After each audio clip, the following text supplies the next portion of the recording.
On today's episode of The Unwritten Rule, we've got Vandy preview. Mizzou's first SEC game, taking on the Commodores.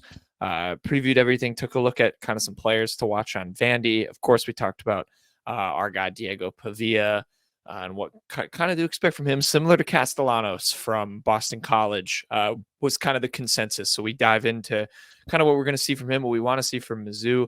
Obviously did our predictions for a player that's going to stand out for Mizzou, and we did score picks as well. And yeah, just dove in, predicted the game, did all of our picks and previews, talked Vandy, talked Mizzou, talked our expectations for week 4. So big game for the Tigers, trying to lock in heading into the bye week undefeated. So previewed that, and then we did quick hits. We did our jerseys of the week, Sean East Mainbird, some good Mizzou storylines this week in quick hits, which were fun, especially from one fan. We had a life saved that we talked about on the show. If you didn't see that story, definitely tune into Quick Hits for that. Then we had the best things we learned, of course, to close out the show. So good one for you to get into your weekend. Listen, watch this before the Vandy game. Big one coming up for Mizzou football as they roll into SEC play. Without further ado, the Unwritten Rule starts right now. Marcel, where are you going with that disc? You are not putting that on again.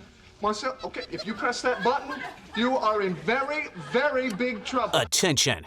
Everybody stop what you're doing. It's time for The Unwritten Rule, a Mizzou sports podcast brought to you by the Believe Network, alongside Payton Haverman and Kenny Van Doren. Here is your host, Jack Knowlton.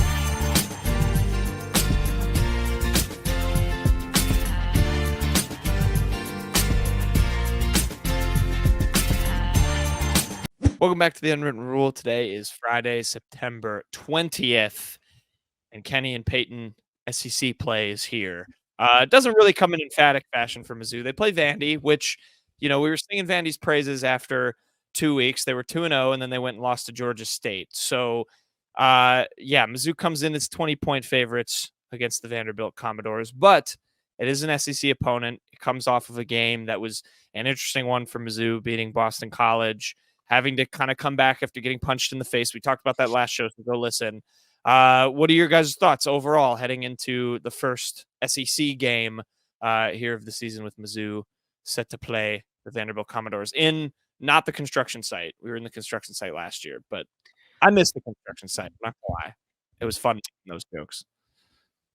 I'll echo kind of what I said after Boston College. Again, they're 3-0. They have a win over a top 25 team, and they still have yet to play anywhere close to an A game. I mean, they probably played a C game or C plus at best, maybe, against Boston College, and they still should have won by more than they did. So, right now, you got to feel, I think, pretty decent if you're Missouri. There's issues still. They have big penalty problems right now that have to be ironed out quickly. Brady Cook still is kind of in that mode where he's just got to see a deep ball fall for him. The defense, the secondary had a couple mental lapses against Boston College, but all very correctable issues, and Missouri is still unbeaten and has not had a catastrophic loss yet. Yeah, and this isn't a game that you just want to look to the next week. I know sometimes as fans and analysts, evaluators, whatever you want to call yourself, you sometimes will get looking ahead once you see that V in the schedule for Vanderbilt. And it's not been the easiest win for Mizzou in recent years. And go back to even 2019 when Mizzou entered the top 25, then lost to Vanderbilt. Of course, way different team, different players, different coaches on the staff. But just in recent history, it's not always been the closest game. Last season, 38-21 on the road. The year before that was the homecoming game, and they won 17-14. So it's been a close game, a tight game. Clark Lay has been a fun coach to kind of follow. He doesn't have the best pull of things while being a head coach at Vanderbilt, just in the terms of recruiting and getting the best players he can. But he's a well-respected coach around the league, and I liked him when I was on that beat. He was a good guy to talk to. He's very open about it. He is a Vanderbilt grad, but at the same time, he's having some tough games, and I think that's just something to kind of go into this week, is that you don't want this team to look beyond them. Yeah, they have a bit more of a confidence about them, and that stems from, of course, they got a quarterback, I think, in the transfer portal. I think we should start with him for Vandy. A man Kenny and I know very well, and we were looking very smart coming off of when we did our SEC quarterback rankings, that one pod when we had a slower week. Diego Pavia, of course, the Albuquerque, New Mexico native, transferred, of course, from New Mexico State after 2 seasons there. Threw for almost 3,000 yards last year. 543 yards, 4 touchdowns through 3 games for Vandy. That, of course, does include a loss to Georgia State, which is not great. He has completed 64% of his passes. What do we think of Mr. Pavia? I mean, he pisses on fields. He's got some swag about him. He said he wasn't a Walmart. What was it? Trace McSorley. That's who it was. Yeah, said he wasn't a Walmart Trace McSorley. I don't know. I feel like he gives Vanderbilt a little bit more. It feels harder to say after they lose to Georgia State, but it feels like he gives Vanderbilt maybe a little bit more swag, a little bit more confidence from under center. What do y'all like about Mr. Pavia?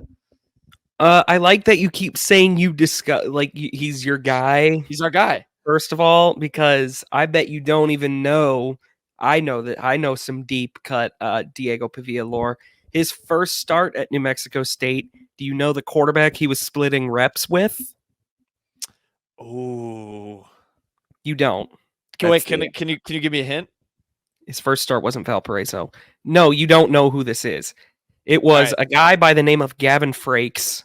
There he is right there. Kenny's got him pulled up on the YouTube. Gavin Frakes. That's some Diego Pavia lore for you. But basically, I mean, Mizzou played a very similar quarterback just last week in Thomas Castellanos. So should be some familiarity there game plan wise. Pavia is interesting because I don't know if I would flat out say he's a better quarterback than Castellanos, but he's got numbers very, very similar, if not better. Again, he was playing in the Conference USA or against independent opponents at New Mexico State, whereas Castellanos has been playing Power 4 opponents. So it's kind of tough to judge there. Pavia had a great day in their huge upset win against a Virginia Tech team that a lot of people like, a 34-27 overtime victory. Pavia went 12 for 16, 190 yards, 2 touchdowns, no picks through the air. And he ran the ball 26 times for 104 yards and tacked on another touchdown. Legitimate dual threat guy, again, for Mizzou. So will the game plan be similar? Maybe. I would probably expect it to be a little similar. Maybe not selling out to get a pass rush, but just keep him contained and make him beat you through the air. Maybe he's a little more capable of that than Thomas Castellanos, but certainly not someone you can just kind of lay back and be like, this is a easy day at the office. First thing I want to throw out there, his week 2 game he played against Tyler Macon in Alcorn State. Tyler Macon, who's now the backup quarterback there. But yeah, I don't want to compare these 2 teams because they are very different. But Auburn last year hosted Diego Pavia, and Diego Pavia won on the road in an SEC environment. Jordan area, I mean, that's a good stadium in the SEC. It's a packed stadium every single week. The fans get into it. Auburn hasn't had the best results in recent years, but that's still a tough place to play. And he won there on the road with New Mexico State. And not saying Auburn is comparable to this Mizzou team, but at the same time, he has experience winning on the road in the SEC. So it's just one of those confidence things and just swagger, like Jack mentioned. That's what Diego Pavia is going to bring to the table, kind of combined with what he can do through the air and with his legs. Yeah, I don't know. I think he's interesting. But Payton, it sounds like, you're kind of the vein. I know you said with Castellanos, I look at, like who Arkansas got a quarterback. It's one of those things where if you keep him in the pocket, you can maybe force some mistakes. He hasn't made any yet from an interception perspective, but obviously hasn't faced a defense, even with the question marks Mizzou's secondary has. He hasn't really faced the defense yet, like Mizzou. Yeah, no, definitely. Again, I want to say Missouri just can't roll up and thinking this is like Missouri, like Murray State or anything, but they're 20-point favorites for a reason. I don't want to say Diego Pavia isn't capable of taking over and kind of giving Missouri problems. Kenny mentioned as much. Auburn probably rolled into Jordan Hare and thought, okay, this is New Mexico State. We're going to take care of this easy. Not only did they lose that game, they got whooped. I mean, I think they lost that game by 2-3 possessions. So I'm pretty confident Missouri, especially coming off a game where they faced a very similar style of quarterback, that they'll be ready for Diego Pavia. I'll throw this in there too, and Kenny, I know you're looking at the PFF for offense, so you can talk about some guys on the team right now that you like. This Vanderbilt team lost their top 3 receivers, I think, from a year ago. Did. They had a guy named Will Shepard who was pretty good. Only had McGowan. Yeah, they had Jaden McGowan, who was also pretty good. He only had 300 yards, but had some kind of explosive plays. Will Shepard was like a 700-yard guy. So they lost both those. So that's worth throwing in there too, Pavia's not exactly working with the weapons that he maybe would have had last year. Who do you like, Kenny? You're looking down the PFF grades wise from this Vanderbilt team, maybe a couple other guys to watch. It's kind of funny you bring up Jaden McGowan. He was in Columbia last weekend because he plays Yep. for Boston College now. Yeah. But yeah, it's not the best offensive grades in that loss to Georgia Southern in week 3. The best grade went to the running back who didn't even start in this game, AJ Newberry, who ended up having 24 total snaps, but at the same time, 78.5 offensive grade, and kind of heavily weighted by some good pass protection there as a running back. So maybe a guy to look out for as a guy in the backfield that might be blocking. But Diego Pavia had the 3rd best offensive grade in that game, 71.8. But kind of dipping into some of these offensive linemen, pretty much just mid around. It's not a bad thing really, but maybe not what you want to see against Georgia Southern. But the center, Stephen Loyosa III, is 60.5. Delphin Xavier Castillo, 61.4 at the left guard position. Charlie Clark, right tackle at a 60, and then you start dipping into some of those 50s.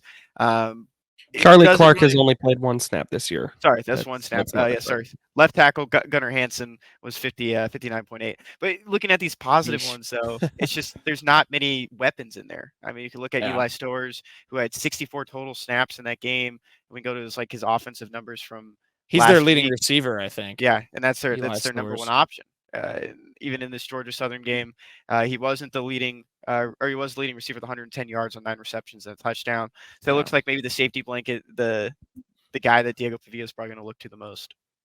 Yeah, Stowers being your leading guy is your tight end. They don't really have an explosive receiver. So I guess then on that note, Payton, would you say maybe a good opportunity for some of these corners maybe to just have a better game? It's hard to obviously judge them, but they're playing a little bit of maybe weaker weapons on the outside. Yeah, I mean, mostly what you're just probably looking for is cleaning up the mental errors that kind of led to those 2 really big touchdowns. I would say, other than that, Missouri looked really good last year, or last week rather, against Boston College in the past game. Castellanos really didn't do much a lot of the game. I mean, nothing abnormal, nothing you're, as a defensive coordinator, probably really pulling your hair out over. So, I mean, it's like you said, Vanderbilt lost Shepard, they lost McGowan, they lost Humphreys. It's basically the Moneyball scene where Billy Beane is saying the Yankees are taking our kidneys, the Red Sox are taking our organs, like all that. That's basically what has happened to this Vanderbilt offense. I don't really think there's any receiver close to those 3, particularly Shepard. So it should be a good get right game for the secondary. Yeah, I like the secondary, I think, in this game to have a little bit of a bounce back. On Mizzou's side, I think you kind of lean more with that because I think we talk right about kind of these steps up that you take at the beginning of the season. I think Mizzou did their schedule well. Although I guess now you look at Boston College, they're not really a step. They're kind of already a step up. You might be taking a step down when you go to Vanderbilt. But in terms of prepping for some of these better SEC opponents, what else do you guys want to see? I mean, Kenny, I'll start with you just from Mizzou on either side of the ball. I'll open it up. Just things you'd want to see kind of get right. I mean, Payton talked about the penalties. Certainly maybe a particular wide receiver not making any boneheaded decisions in this game. What do you want to see from the Mizzou a Mizzou standpoint? Yeah, I'll go defensive line since we already talked about the secondary. Maybe a spot to start in is looking at, are they going to contain Diego Pavia how they kind of did last week with Castellanos? Maybe didn't open up for as many guys getting in the backfield and disrupting certain plays. There were some plays there where they did get in the backfield, ended up just being a boneheaded mistake, just explosive play down the field on some of those passes. But there is an opportunity here to increase the sack count, improve, offensive play or defensive play on the edges. And this is where you kind of want to see it. Talking about this offensive line probably not grading as well against Georgia Southern. See how it looks against an actual SEC opponent, against an SEC front four that's frankly, probably one of the more deepest, experienced ones that Vanderbilt might play this season, just based on some of these transfers and some of these guys that have been on this team for a while. So that's something I kind of want to see, just how this kind of defensive line takes a step forward this week against a kind of similar quarterback, but maybe there's an opportunity there for get in the backfield a little bit more often. I think I'm looking for, it feels like Missouri's kind of scratching the surface. Like you saw, I think, their best stretch of football when they went down 14-3. After that, I thought from the 9-minute mark in the second quarter, really through pretty much the end of the third quarter up until the 2nd and 59 drive, I thought Missouri played its best football of the season, quite frankly. They looked like a top 6-7 team. There were no real mistakes. So I'd like to see Missouri get that kind of extended out to maybe have their first A game against Vanderbilt. You're going into a bye week next week. You've been kind of touch and go at times this season. Cut down the penalties. I mean, you look at this Vanderbilt secondary, according to PFF, no one really stands out. They have a pretty decent safety in DeRicky Wright, who is the 34th ranked safety in the nation, but everyone else in that secondary at their respective position is 278th or lower in that secondary.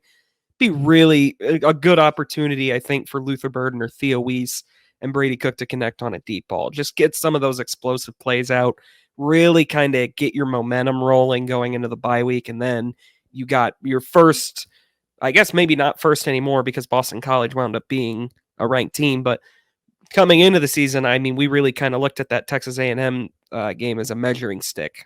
So it'd be really, I think it would behoove Mizzou to go into the bye week kind of on a roll. Nice word. Nice word. I love that word. I use it all the time. A great word. It's such a good word. I think of the Inglourious Basterds scene when he's talking to, when it's Brad Pitt, shout out Mizzou, when he's like, it behooves oneself to keep his wits, in his accent. That's what I think of every time I hear that word. Yeah, I agree, Payton. I think I would, it kind of feels like I won't say playing with your food game was last week, because I think it was more straight up like Boston College kind of just came out and punched Mizzou in the face, and then Mizzou had to, kind of recover after staggering back a little bit. So because that happened, I worry less that this could be the game. Like I kind of did worry, like heading into the bye, you're focused on just getting to that rest period, starting to prep for Texas A&M. Does this team kind of come out and falter a little bit? I think, yeah, it's going to say a lot about them if they come out from minute one and really just knock Vanderbilt out. In the first quarter, you're on your home field, and then you can kind of cruise from there. I think the obvious one is, Luther Burden, no silly penalties. That is the big thing we're looking for. I don't know if either of you have any added points on that from what we said last show, but I mean, what's a good number? Like 2 penalties? What's a reasonable cut down rate if you're this Mizzou team? I mean, 0. my goodness, it just, 0 would be obviously is the goal, but 0 isn't going to happen. I don't think, after averaging over 8 a game coming into the year. It's got to be 3 or less for me to feel better. I think you cannot keep going out there committing 6, 7, 8, 9, 10 penalties a game and expect to win some of these SEC games. I mean, I know Missouri has one of the lighter schedules in the conference. It doesn't really matter. Go into Bryant-Denny and see if you get away with 8 penalties for 70-something yards against Alabama.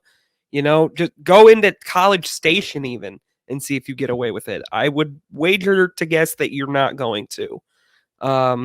So yeah, I agree with Kenny rather, not Kennedy.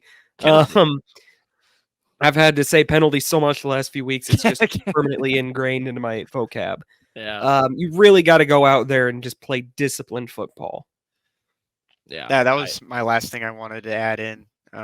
Just for this game entirely, is that I was looking at, I was just kind of comparing numbers on the offensive side and just in general. Mizzou's committed 25 penalties through 3 weeks. That's 215 yards. Vanderbilt's in a similar boat, though. 24 penalties this season, 240 yards. So a little bit more per the average, 1 less penalty. But these two teams have had penalty issues through the first 3 weeks. Yeah, they have both struggled big time.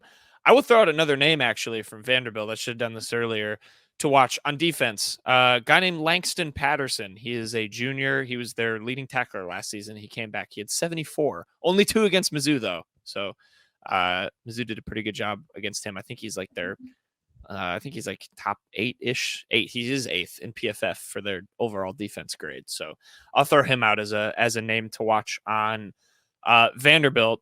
I'll put you two on the spot. Payton, you can go first. Who is your guy to watch for Mizzou? Who's going to have a good game on Saturday against Vanderbilt? I'm going to say Brady Cook. I really feel like the deep ball is just kind of what eludes him right now. I thought he played really, really, really good football last week out after the first quarter, outside of missing one deep ball to Luther Burden. It feels like he's starting to reel it in a touch more. I mean, it was one step in front of Luther Burden, and I think people would be having a very different conversation about him on social media. So I'm going to say Luther Burden and him will probably connect on a deep ball, but I'm going to say Brady Cook finally gets a deep ball to fall, kind of unclogs the system for him, and he has an excellent day against Vanderbilt. I want to say a secondary guy. Diego Pavia hasn't thrown an interception this season yet, which makes me kind of believe, okay, it's only 3 weeks, only through 3 weeks, but at the same time, he's got to throw one eventually. And I want to take a secondary guy. I think someone probably struggled last week, maybe especially at the safety position. But I'm just going to take someone on the defensive line. I think this could be a big game for the defensive line, and I'm going to go Johnny Walker. I think he's going to have a lot of disruption on that line, getting in the backfield a couple of times, and I'm going to have him as my guy to watch. That's your player to watch. That's not a bad one. Also, I just checked when I went on fewest penalties per game and sorted by worst to best. I think Mizzou's tied for like 20th in the country. 20th most? 20th most, yes, is what I meant. They actually have the same amount as Georgia through 3 games, 25. So right on pace with the top 2 team, I guess. Player to watch for me. I kind of wanted to go with like a big deep cut. I was gonna maybe say maybe a big Mookie Cooper game. He has had such a fun start to the season. 7 catches for 112 yards. We need to get this man a touchdown. Maybe that'll be my prediction. This is the Mookie Cooper touchdown game. The streak finally breaks. I'll go Mookie Cooper. He's gonna have some fun in this game. I think he'll get involved. Mine and Payton can kind of work in tandem. Maybe if Brady Cook's just kind of hitting everybody, we'll go Mookie Cooper for the Tigers in this one. All right, score predictions. Kenny, do you have? Do you want to update us on where we're at? Yeah, we talked about it in last show. We gave ourselves both. We did the tie. Jack, so we'll have a tiebreaker. Do you guys want to make the tiebreaker penalties? I'll give an over under or no penalties. Just penalty, number of penalties. Okay. Yeah, I like this until they get to 0, and then we can pick a new tiebreaker. That's something else that's bad, and that's how we talk about Mizzou's issues. Whatever the next issue. I like it. Yeah, let's do that. All right. But Jackie, if you want to go first this week, it's all you. Sure, I will go first. I prepped mine ahead of time. I believe Mizzou are 20-point favorites. We're recording the first part of the show on Wednesday, so that's probably going to change. But when we're recording right now, I think Mizzou's 20-point favorites. And by my count, I think I have Vandy barely covering. Or no, I have Mizzou covering, by a lot. I couldn't do math there for a second. I'm going to go Mizzou 42, Vanderbilt 14.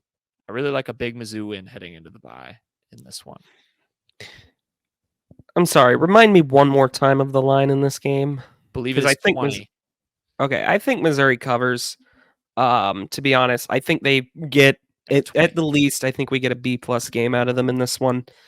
I'll go ahead and say Missouri wins this one. Let's go 34-10. I think they win. I think they keep Pavia bottled up. Maybe Vanderbilt gets one late touchdown and beats the spread there, but I think Missouri's in for a good day. Can't forget bad beats field again. Goals, Jack. This is ridiculous that you did that. You did not factor in any field goals. Yeah, especially after the thinner kicker. And we'll talk about this in quick hits. Thinner kicker had a good day. He did. Let's go. Only one field goal. That's what I'm thinking. I was coming into this. I was thinking 38-14, 38-10. Payton went 34-10, so I'm going to go 38-14 in favor of the Okay, Tigers. kind of a hybrid of both. Yeah. What can I change mine to 45-14 and factor in a field goal? Already or locked you're- in. is my t- I'm already locked in. All right, that's fair. All right, 38-14. And a And reminder. penalties. Oh yeah, penalties. Okay. Yeah, I'll put that right here. Penalties. I will go 5.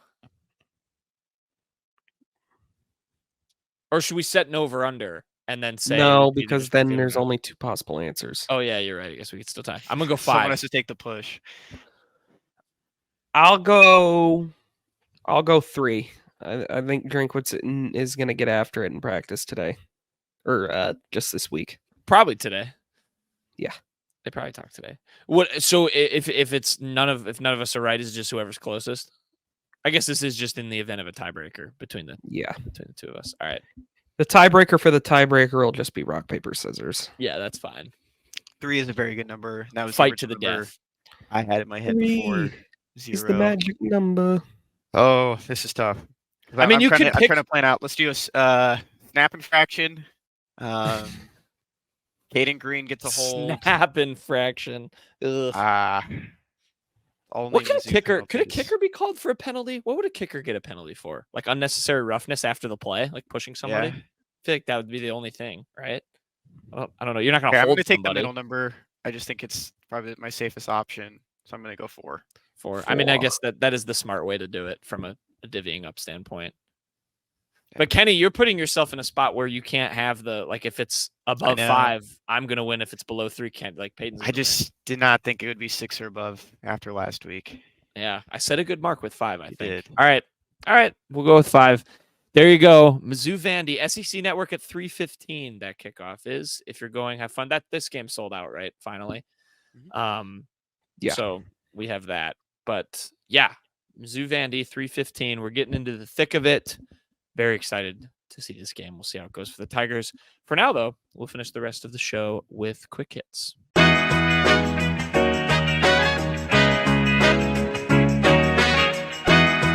Okay, quick hits time. We're going to finish out the show. But Kenny, I know you had a note you wanted to say about our main man, Diego Pavia, before we quick hits that we forgot to mention in the first segment.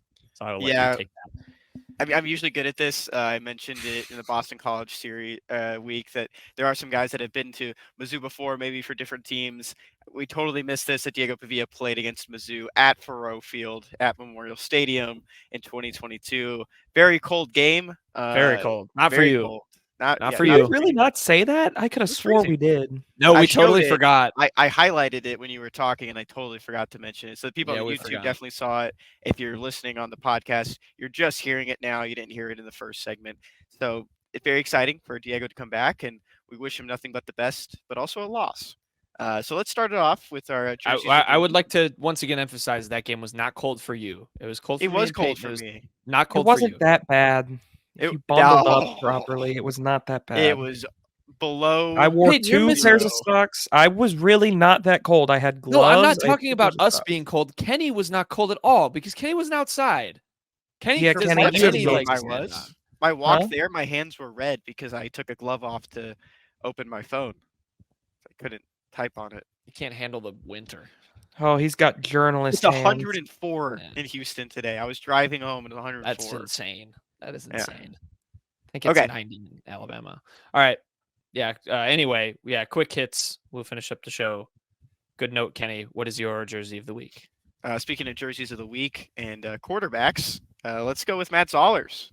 Sorry for this one, Jack, but another on-3 thing I'm going to mention here just because this was one of the most recent things I saw. Matt Zollers is number 18 in the nation right now, 5-star again, according to On3. You know, I don't think we talked about it at length about what happened to Matt Zollers last weekend, suffering that ankle injury, foot injury, and his season looks to be over. He even posted on his Twitter. I mean, he seems like in good spirits just from social media, and I know that's not an easy way to tell about how someone's doing, but he posted his final touchdown pass at McNelly, and here it is if you're watching on the YouTube. But very unfortunate, especially in a senior season. These kids care about the next level, getting there, getting to the NFL, fulfilling their dreams. But high school football means so much to these kids, and it's very unfortunate for Matt that he ended up suffering that injury so early into the season as well. Yeah. Yeah, haven't seen any updates on that injury. I hope it's not anything that'll linger into next year or anything that'll really impact his mobility or anything like that long term. He's very talented. You don't get the number 18 ranking on accident. So hopefully he comes back strong. It is a bummer though for him to have his high school career cut short just like that.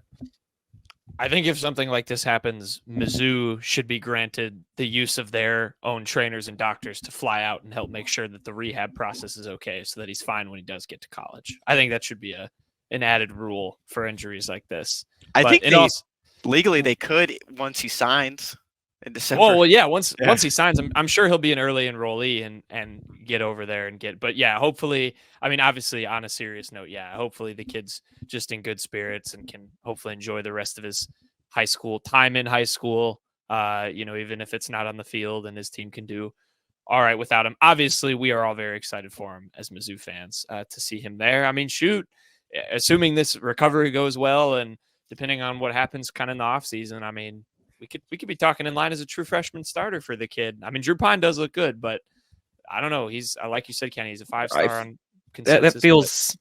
I do feel that's a little bit far-fetched, stretch, especially with a big-time injury.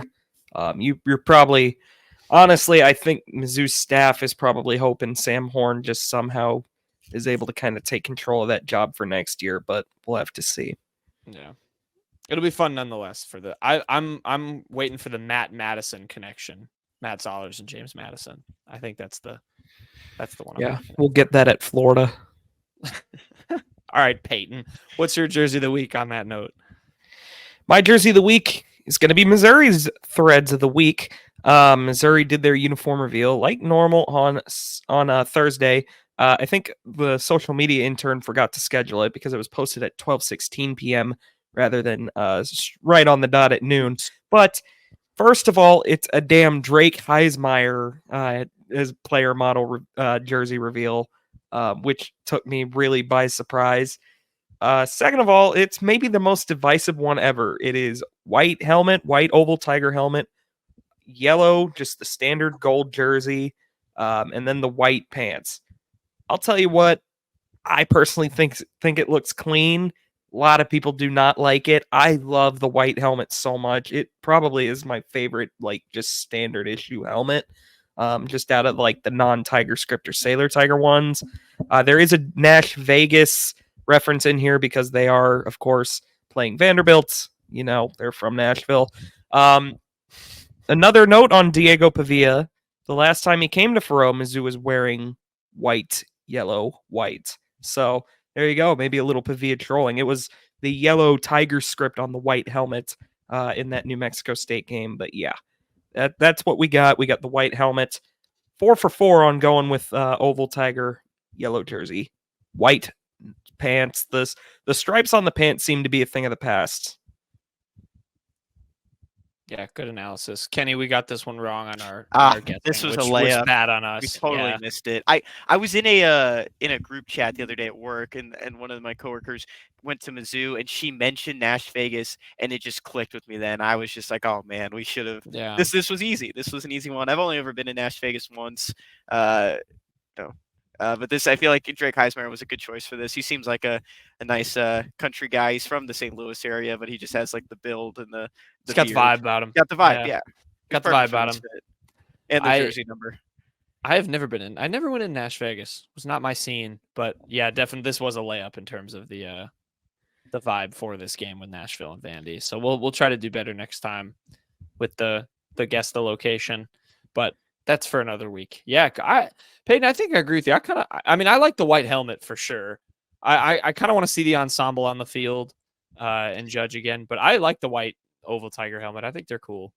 I love the helmet. It does clash a little with the yellow jersey more than just the subtle yellow accent on the Tiger script that they did a couple years ago. I mean, white, yellow, white is an acquired taste, no doubt about it. Yeah. It's a bit stronger than just like the yellow, white, yellow, which they've done in the past. They did that against. No, they didn't do that against K-State. They did it against Kentucky, I believe. But I still think it looks good. I know a lot of people do not. A lot of people like the traditional look, and I totally respect that. But I like that Mizzou mixes it up so much. I like this look. All right. There's Payton's great on it. Put your take in the comments what you think of Mizzou's jerseys for the week, and when we think we'll go with a different Tiger helmet or different. Oklahoma better be a block M. That's the one Yeah. time I'll call for the block M this year. That's I would agree. All right. My jersey of the week, a little bit of a stretch, but I'm going Desiree Reed-Francois for my jersey of the week. She's back in the news. Shout out to ABC 17 for this. Desiree Reed-Francois is in the news because she owes Mizzou money. $2 million, in fact, for leaving in February for another job. I will just read from the ABC 17 article. A settlement obtained by ABC 17 News shows that Reed-Francois must pay the school by the end of March of 2031. The University of Arizona, which hired Reed-Francois as its athletic director, paid MU $1.5 million in July toward the settlement. Reed-Francois will owe the school the rest of the money. So there you go. Durf, pay up for leaving us in the dust so cruelly back in February. If I'm not mistaken, this is a settlement, like, because she was initially supposed to pay like $3 million. I think I read somewhere. Yeah, I think we talked about this back in February too. There was like the agreements of the buyout and all that stuff. Yeah, but Mizzou didn't get her off the hook, so there's that. Really, I mean, it's a moot point. I don't think anyone really cares at this point. It's been months since this happened. Kind of just ready to move on from it. I think all parties. We're in the Laird Veach era now. That's what Yes. I'll say. In my Laird Veach era. But yeah, there you go. Durf has to pay up $2 million. That is what I'll go with my jersey. Next, I like no cap, and he's the main bird. Mr. East. Sean East main bird of the week. Kenny. What is Hold your up. Sean There's East a main bird? DRF jersey. Oh, there you go. At Arizona. Brutal. 24. Did they do Reed that? Francois, 24. We have Jackson Francois. Shoot. Take his NIL money and pay for it. Jackson Francois, friend of Payton on Twitter. Just Yeah, shout out- appreciator of Payton tweets. Shout out Action Jackson for liking 2 of my tweets recently. We love Jackson Francois. No, I like no so- cap, and he's the main bird. I'll play it again. Shawnee's member of the week.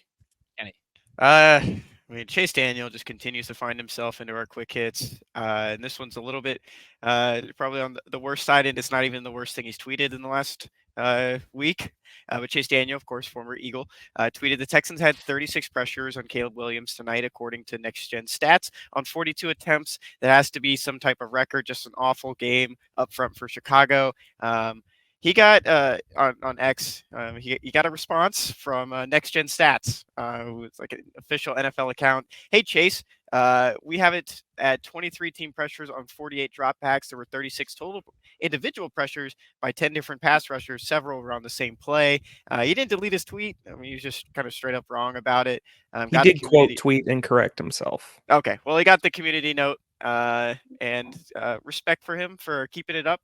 At the same time, you'll see some guys delete stuff. He also had another tweet about a 3-team trade that kind of went viral. It was his pinned tweet for a little bit, but he since unpinned it from the top.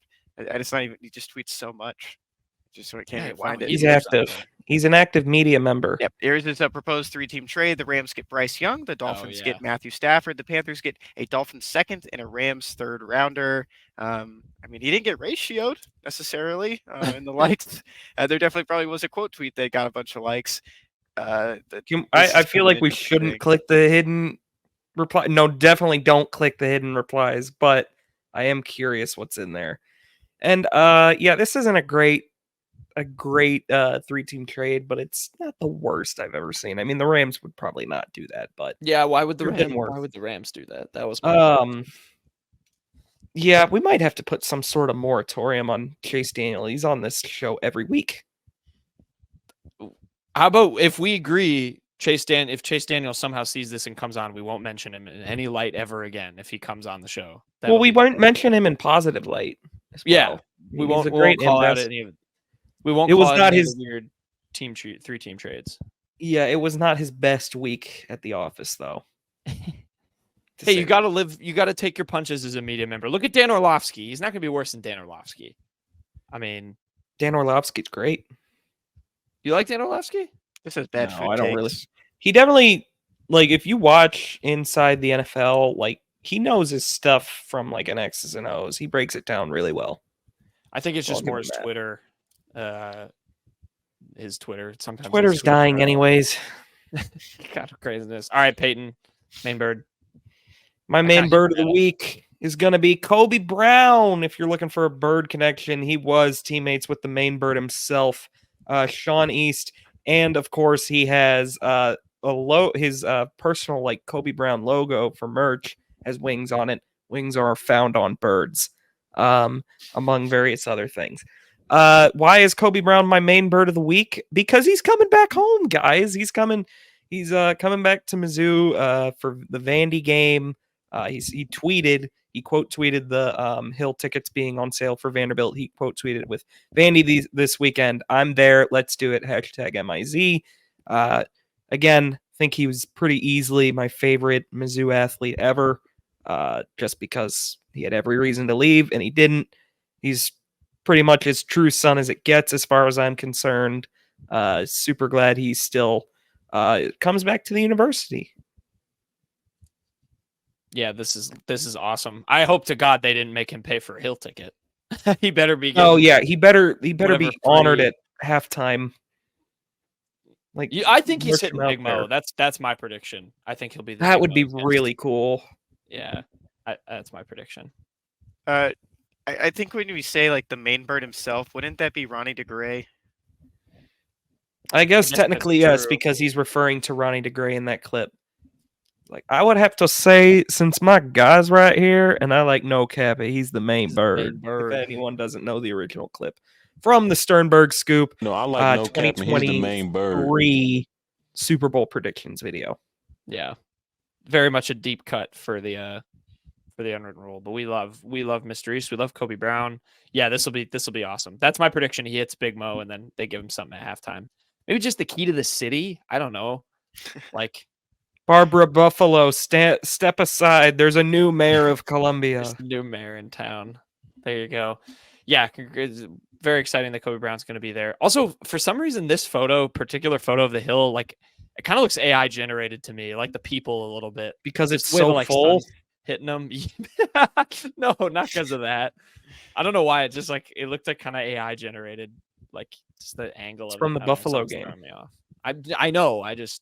There's something throwing me off. All right. Man, you used to not be able to even pay people to stand on the hill. So Why does all the cool things happen right after we leave? Anyways, my what's main your bird of the week? My main bird of the week is going to go to a Mizzou fan named Jack Foster. Now, if you didn't see this, allow me to fill you in. So, if you're not watching on the YouTube, Kenny's got a tweet up from Peter Burns, who works for the SEC Network. He's a host and all that stuff. They were in Columbia before the Mizzou Boston College game, and they were at Bud's. And Peter Burns, who, yeah, again, notable figure on ESPN. You see him on SEC now all the time. He was at Bud's, and he started choking on like a piece of food. And this guy, Jack Foster, was just a Mizzou fan there with his family, saved his life. There's a really, I know Eli Hoff did a great article talking to Jack Foster, so definitely go read that. Peter Burns on his podcast went on and like started like tearing up, full on while he was retelling this story, like legitimately thought he was going to die in Bud's, and that Jack Foster, this fan, along with some other people who were there, helped save him, gave him the Heimlich maneuver. I think Foster had said he was like, just learned how to do it because he's like a youth coach and he had to take the required training and stuff. So just an awesome story of a Mizzou fan, obviously saving the life of, just anybody is great. And obviously Peter Burns was able to kind of share his story. I think he said he had 3 cracked ribs from it too. And they said they brought him to the athletics facility and the medical people were like helping him out. So obviously glad that Peter Burns is okay, but Jack Foster, absolute hero of the day for Mizzou. Yeah, I can imagine why Peter Burns like gets kind of like emotional like talking about that, because he said 3 other people tried, including a nurse, and they Yeah. could not get whatever was choking him out of his throat. So, I mean, he was starting to like lose vision and everything. I mean, I can't even imagine what would be going through my head other than like sheer panic. So yeah, I'm glad it all worked out okay. Cool that Peter Burns and him just posed for a photo right after. That's cool. That's cool. Yeah. Yeah, I mean, that could have been, and Peter Burns, like, this was on the Friday before the game. He was just Right. on like the pregame coverage the very next day, like nothing happened. So, good for him. This Jack Foster guy's a hero. Yeah.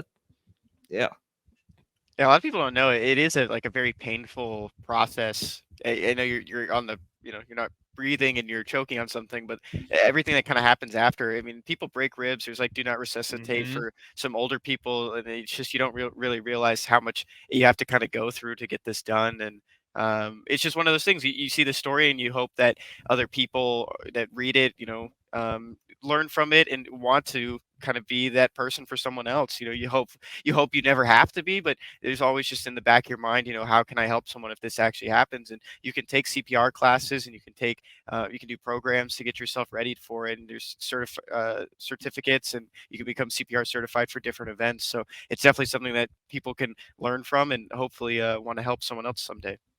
Yeah. So shout out Jack Foster, just an absolute legend. Yeah. Hey, take your CPR classes. There you go. That's a good lesson. I remember I got like training back a while ago, for like a camp, and it's definitely an important thing. So good for Jack Foster. He's the main bird. Give that man tickets for life or something for, football. Let him bang Big Mo. Yeah. Let him do Big Mo. Very awesome. All right. Best thing you learned this week, Mr. Payton. Best thing I learned this week as the resident special teams lover and super kicker fan of the show, I feel like I'm the perfect messenger to relay that Blake Craig, the thinner kicker, the man of many nicknames as it turns out, was named Special Teams Player of the Week in the SEC last week. Very well deserved. He went 4 for 4 on field goals. He including that massive 56-yarder at the end of the first half that really kind of helped carry the momentum. So far so great, so good in replacing the impossibly I'm not trying to make it sound like a pun, but the big shoes to fill of Harrison Mevis. So I guess I will have to give Eric Link a little credit here. Missouri has not really had to worry about kickers under his regime. He wants to be us so bad, Jack. This is getting ridiculous. It's just too bad you guys weren't on Twitter fast enough, huh? I saw it. Why didn't you take it? Figured we just mentioned it at the top of the show. I'm glad we're indoctrinating him into the special teams world in which we occupy, because it is truly a great. You have to earn it on the special teams side of things, man. Mevis won me back on the K-State kick. Blake Craig reeled me in on the 56. You haven't earned it. You have not earned it. Yeah, you're a long way from earning it. There's no such thing as fans earning membership into a special teams fan club. We need Payton to either attempt a kick or a long snap. Yeah, I'm not going to do either because, quite frankly, I don't know how to do either, but I don't have a lot of respect for people that do because it doesn't look that hard. Well, you're wrong. I know. I would never be able to, with all the training in the world, hit a 50. I would probably never be able to hit a 40-yarder. Kicking is fun. You hit something inside the 30. What about kicking inside the 30? I don't think you could hit something inside the 30. Oh, right now, absolutely not. No. Yeah. I'm saying with training, I still don't think I'd probably. Yeah, wait. How much with the year? For both of you, how much with a year of training? How far do you think you could kick from? You get a year where you every day 33-yarder, maybe 30 something. I don't think I get over 40. I don't have enough leg strength. Yeah, but I don't have the legs for it. I don't think I would have the footwork down well. Like a lot of it does. 20. Yeah, I think I could do that. I think if I had a year of like where I could just dedicate to that, I don't know. I wonder if I could get close to 50. I think you close. I think you definitely have it. We've seen it before. I've hit from 37. This is a fact, and 40. Did you have a rush? No. I did do it regular with like a snap. I didn't do like a kickoff run up, but no, there was not a rush. That does make it infinitely higher. Yeah, anyway, congrats to Blake Craig, the thinner kicker. I love that he's doing so well already. Hopefully he can keep it up with the special teams player of the week. Kenny, best thing you learned? Best thing I learned, this was something that I saw on Twitter this past week from a good friend of Jack. Jalen from the Columbia Daily Tribune. The Vikings signed tackle Marcellus Johnson to the practice squad. He was with the Giants practice squad to begin the season, ended up being released on September 11th, and then was signed this week by the Vikings. So he's back with an NFL team, but on the practice squad. So hopefully he does get an opportunity at some point to step up and be elevated for the Vikings. But I mean, Vikings are in a good position right now. It's a good team to be with. How good was Missouri's offensive line last year that the sixth man on the O-line and the only one-game starter is still bouncing around on practice squads? Is Xavier Delgado still a Buccaneer? I think we should look into that too. No idea. How high can Membu go? That was what I've been wondering lately. Not a question for Kenny or I don't think. We'll have to look into that. He's not. He's not. Dang. No team for Xavier Delgado. Oh, he plays baseball? He's 5'8" now. He's down to 165 pounds. He really that's cut not down. That's not no line build. Yeah. Yeah, good class for of 2018. That's good crazy. for Marcellus Johnson. Show me 18. Gross hashtag. Way prefer Chase 2 Dreams and Zoo Live 25. Much better. I didn't get what Chase 2 Dreams meant until I saw Drinkwitz explain it at a it did take me. It took me a while. I'm not gonna lie. I didn't know Marcellus Johnson was from Normal, Illinois. Shout out Normal, Illinois. Eastern Michigan as well. Former Eagle. Yeah. All right. Best thing I learned. This one is not very Mizzou related, but it was a big sports figure. Adrian Wojnarowski, the NBA insider, he retired. Well, he retired from doing what he does, which is breaking news. And now he went back to college. He's going to be St. Bonaventure's like men's basketball GM. That's where he went to school. So excited for Woj, but we got a last Woj bomb of him announcing his own retirement, which no more fitting way to go out other than if Shams got to do it. That would have been funny. But he would not have retired if Shams broke it. Yeah, he would have been. That is the battle between. So it's going to be who's going to be the next Woj, and now Shams is just going to be on a takeover. Look at that. He's already changed his header to the Bonnies basketball. Man. Yeah, no more Woj bombs. I already turned my notifications off. I was like, this is the end. I unfollowed him. You unfollowed him too? Yeah, no offense, Woj. I'm not interested in that. I know Kenny might actually be very interested in that, being St. Bonaventure and all, but I mean, confidently say I've never followed him before, so I'll start following him now. You'd never followed Woj? Like I don't care about the NBA that much. Man, this never really pertained to me. I know he is. I was replying to threads with like my favorite. People were asking, "What's your favorite Woj bomb?" And I was like replying to people. I was. Mine is definitely when DeMarcus Cousins. I wasn't in on the he's washed now. So when he signed with the Warriors, I remember I was so upset when I got that notification. So you're like, it's a super team? I was like, what kind of super team garbage is this? And then DeMarcus Cousins wasn't that good with them. But it did happen. It just says a lot, I think. Like it's more like his job was a lot more than just tweeting out news, because I mean he said like, yeah, man, like I just don't have the drive to be an insider anymore. Like so much so that he considers dealing with NIL in college athletics a more relaxing job. But no, good for Adrian Wojnarowski. It's cool he gets to hang out with his family more like he wants. It's just it sucks for like the media sphere, because I mean now the go-to guy is going to be Shams, who has at times, I mean, been like kind of shady with like how he's dealt with FanDuel and everything. But I'm sure someone will step up and take that mantle. Yeah, Kenny pulled up a man named David Yeah, Curtin. why is David Curtin on the screen? That's my my mom's uncle. Oh, wow. Wow. Oh, what? You know what? You've definitely told me He this. was on like I had the no Bears idea this was a practice thing. squad or preseason team, whatever it would have been called back in the 40s and 50s. Yeah. David Curtin.